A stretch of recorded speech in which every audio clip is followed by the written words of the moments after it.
सरकार को स्थिर नहीं रहने दे रहा है। एक निशिकांत दुबे जैसा अधना व्यक्ति बिहार से आकर के हेमंत सरकार को गाली देने का काम करता है। आप समझ सकते हैं, बांग्लादेशी गाय गाय के नाम पे पॉलिटिक्स करता है, जो गाय खाने वाला व्यक्ति ये लोग गाय के नाम पे पॉलिटिक्स करता है। जो कि आप देखें कितना का ड्राफ्ट जो है गौ कस्सी खाने वाले लोग दिए हैं इलेक्ट्रोल बॉन्ड के नाम पे चंदा। अब यार में देख लीजिए, बिहार से हटे, लालू जी को हटाया गया, जब देखा कि नौकरी बंटने लग गई कि तेजस्वी 5 लाख बंटने लगा, अब उसी तरह कर्पूरी जी का तरह राज आने लगा, लालू जी का 90 की तरह राज आने लगा। सारे बैकवर्ड जो नौकरी, झारखंड गोड्डा जिला में 500 टीचर बना बिहार में जाकर के। अब देखिए जब हट गया, नीतीश कुमार जी चले गए उनके साथ, बीजेपी के साथ, देखिए बीपीएससी का लीक क्वेश्चन होने लगा, जैसे यूपी में हो रहा है उसी तरह बिहार में होने लगा, मध्य प्रदेश में, महाराष्ट्र में वही है, जहां भी बीजेपी का राज है वही हाल है। देख नहीं रहे हैं झारखंड इस बार तो निशिकांत दुबे जी भारी मतों से हारेंगे। 3% के ये लोग हैं, गोड्डा में कुल 18 लाख प्लस वोटर है। आप समझिए, तो आपके प्रत्याशी कौन है? हमारे प्रत्याशी ओबीसी के लोग, जो भी मौजूद प्रत्याशी होंगे उनको सारे ओबीसी वोट देंगे। ओबीसी के लोग, अगर वो ओबीसी का प्रत्याशी नहीं आएगा तो हम लोग नोटा में वोट देंगे, ना कि किसी मनुवादी को देंगे, चूंकि हम लोग झेल चुके हैं वर्षों से। नाम तो मेरा नाम राजकुमार भगत है। भगत जी, पहला सवाल कि कैसे बीजेपी के प्रत्याशी एक तरफ हैं निशिकांत दुबे जी, 3 बार से सांसद हैं, योजना जब वो गिनाने लगते हैं तो कहते हैं कि विरोधियों का पसीना छूटने लगता है, उनको कैसे हरा पाएंगे आप? देखिए, हराएगी जनता, क्योंकि जनता जो झेल रही है उसे अब समझ में आने लगा है। ये हवाई बातें कि हम विकास पुरुष हैं, आप बता दीजिए कि निशिकांत दुबे जी का कौन सा कार्य है गोड्डा की धरती पर। मैं तो ये जानता हूं कि उनका एक कार्य था बटेश्वर पंप योजना, जो अभी तक वो मूर्त रूप नहीं लिया है। जब से वो आए थे 5,000 करोड़ से ज्यादा उसमें लागत है, 30% अपना वो पीसी ले चुके हैं। बताइए, एक बूंद भी पानी मिला है क्या उस बटेश्वर पंप योजना नहर से? दूसरा योजना उनका था कि सांसदों के द्वारा जो गोद लिया गया था गांव, उसमें एक बोहा गांव था उनका, हमारे ही क्षेत्र में आता है बोहा गांव, पत्थरगामा प्रखंड के अंदर। बताइए, उस गांव का स्थिति जाके देख लीजिए, वहां पे जो रोड है वो सही नहीं है, बिजली सही नहीं है, वहां के बच्चे निरक्षर हो रहे हैं। जो इनका लायबिलिटी था, ये लायबिलिटी से हट करके बात कर रहे हैं। इनका कौन सा कार्य है बताइए, आप पूछिए जनता से कौन सा कार्य है? एक भी कार्य नहीं है। किस कार्य के नाम पे ढिंढोरा पीट रहे हैं ये? और क्या है इनका विरासत? यहाँ पे कुछ नहीं है, फालतू बकवास बात कर। लगातार निशिकांत दुबे कहते हैं, गिनती गिनाते हैं, ट्रेन, हवाई जहाज, अडानी। ये ट्रेन और अडानी, इस क्रोनोलॉजी को आपको समझना होगा। एम्स, ये जो है ना अडानी, ये पूर्व मुख्यमंत्री रघुवर दास जी का ड्रीम प्रोजेक्ट था। आपको ये समझ में आना चाहिए, क्योंकि आप मीडिया के बंधु हैं, आप शिक्षाविद हैं, नॉलेज भी रखते हैं सामाजिक सरोकार से, सरकार के कामकाज से। जो भी बड़ा प्रोजेक्ट लगता है वो मुख्यमंत्री के साथ समझौता होता है, ना कि सांसद के द्वारा।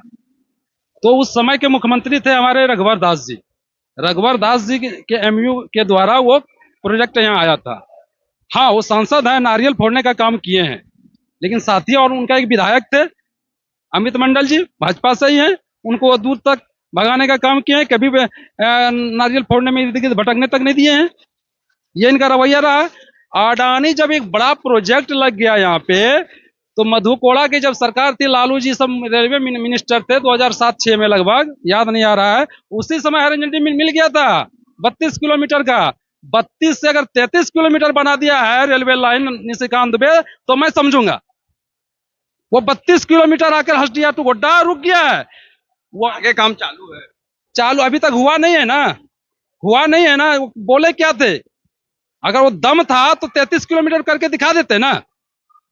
ये वही काम है अडानी के द्वारा। अडानी जब प्रोजेक्ट आ गया, उस समय मधु कोड़ा जी ने बात कहा था कि जब जहां प्रोजेक्ट लगता है वहां पे रेलवे स्टेशन, रेलवे लाइन बनने में सुविधा होती है। और चूंकि 60-40 का था कि 60% राज्य सरकार को देना था, 40% देना था केंद्र सरकार सेंट्रल को।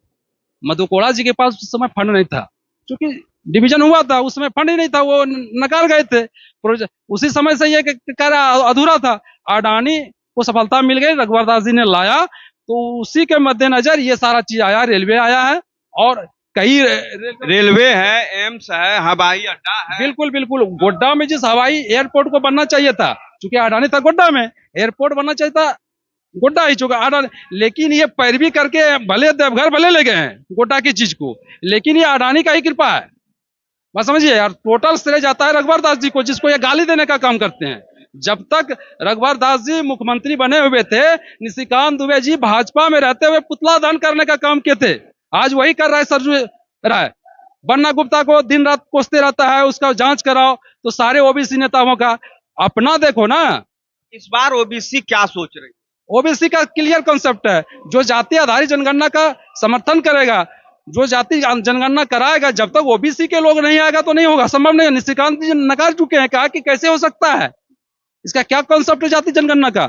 विरोध करते हैं, किसानों को गाली देते हैं, आवारा लुच्चा कहते हैं, आप खालिस्तानी कहते हैं। सुना नहीं है, हम लोगों ने किसान आंदोलन करने का काम किया था, उन्होंने गाली देने का काम किया था, ये लोग खालिस्तानी आ गया, गुंडा आ गया, लुच्चा आ गया है।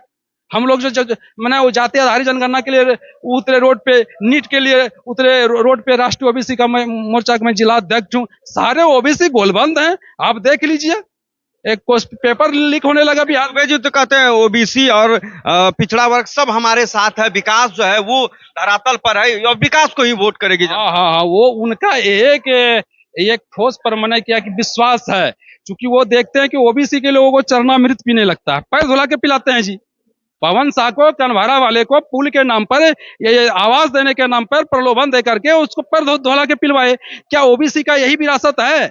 हम लोग अशोक के वंशज हैं, चंद्रगुप्त के वो वंशज हैं, बाबा साहब के वंशज हैं, ज्योति फूले के। हमारा तो विरासत है। ये लोग क्या कर रहे हैं, आकर के कांवड़ ढुलवा रहे हैं, अपने बच्चे को विदेशों में पढ़ा रहे हैं। देखिए, अपने बच्चे को मंदिरों में ले जा रहे हैं। ये क्या है? ओबीसी को कितना दिन ठगने का काम करोगे आप? इस बार क्या? इस बार वही होगा जो ओबीसी चाहेगा। ओबीसी समझ चुका है, बिहार में जाति जनगणना हो चुका है, जाति जनगणना का इंपैक्ट क्या है, वो सारे क्रोनोलॉजी को ओबीसी समझ चुका है। ओबीसी के युवा जो है, पढ़े लिखे छात्र, वो तो बेहतर ढंग से समझ रहे हैं।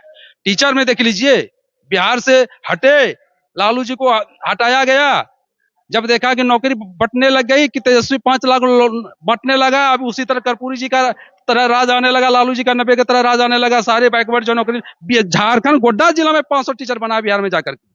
अब देखिए, जब हट गया, नीतीश कुमार जी चले गए, उनके साथ बीजेपी के साथ देखिए बीपीएससी का लीक क्वेश्चन होने लगा, जैसे यूपी में हो रहा है उसी तरह बिहार में होने लगा, मध्य प्रदेश में, महाराष्ट्र में वही है, जहां भी बीजेपी का राज है वही हाल है।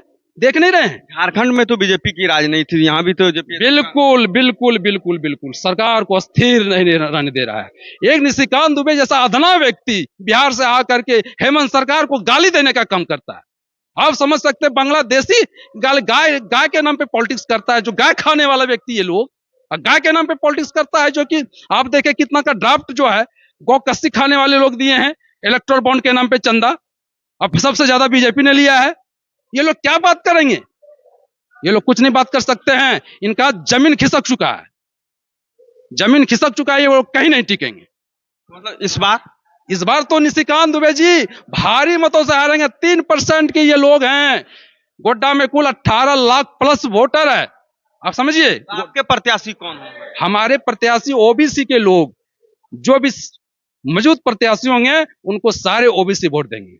ओबीसी के लोग, अगर वो ओबीसी का प्रत्याशी नहीं आएगा तो हम लोग नोटा में वोट देंगे, ना कि किसी मनुवादी को देंगे, चूंकि हम लोग झेल चुके हैं वर्षों से। तो देखिए, लगातार ओबीसी का जो है मांग हो रहा है और आप देख सकते हैं कि टिपलाल जी इस बार जो है युवा नेता खड़े हुए हैं। किस तरीके से टिपलाल जी को देख रहे हैं?